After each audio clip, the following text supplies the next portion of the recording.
Hi everyone, hope you're all tickety-boo. Today we're going to be balancing the Canon EOS R with the EF 16-35 and the adapter on the back. Let's cue that intro.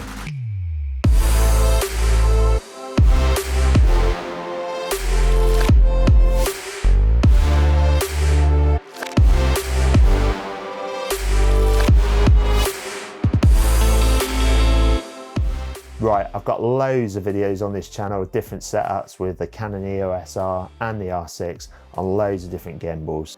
You'll find them all in the links down below if you're interested. So today's joke. What would you think Spider-Man's ideal job is? A web designer? Let's get into those settings. So this is going to be the true test for everybody. Those of you that owned the Canon EOS R and the Ronin SC, the original one, will have been a bit, to be honest with you, the fact that you could only ever balance this with the RF35 on there, because what would happen is the eyepiece would hit the motors at the back. So this is going to be the true test for us. Let's put it straight into 360 mode. And there you go. Nothing touches the back at all.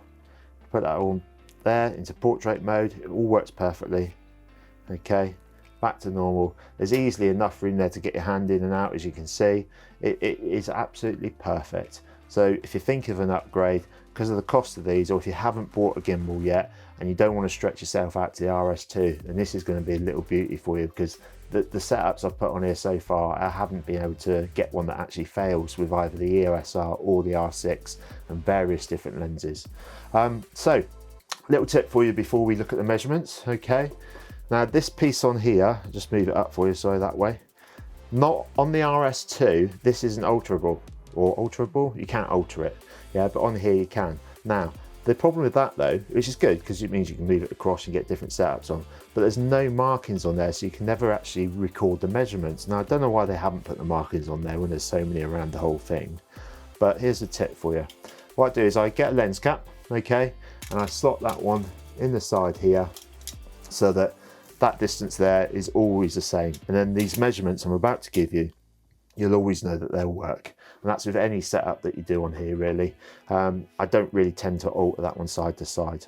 So also I've done the balance test on here, and as you can see, every axis is coming out as excellent, and always do the auto tune. I know I sound like a stuck record with that one, but even if you're switching it on and it's the same settings, I always do it. It takes a couple of seconds, and then you mow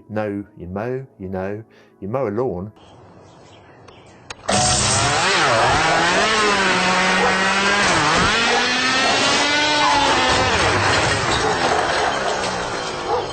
But you know that you can make sure that you've got the best settings on there and it is smoothest actions as well. Okay, so let's get this camera off, switch them off first of all.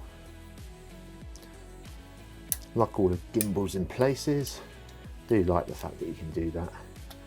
Get the cables out and I'll show you these measurements. That's one side. Right, so the first measurement, okay, this one here. That one's set at 5.5 on the side there, okay? And on here, it's actually at, well, it's dead on 8 on that one, but you can actually see 1 point, so that's 7.9 there, okay?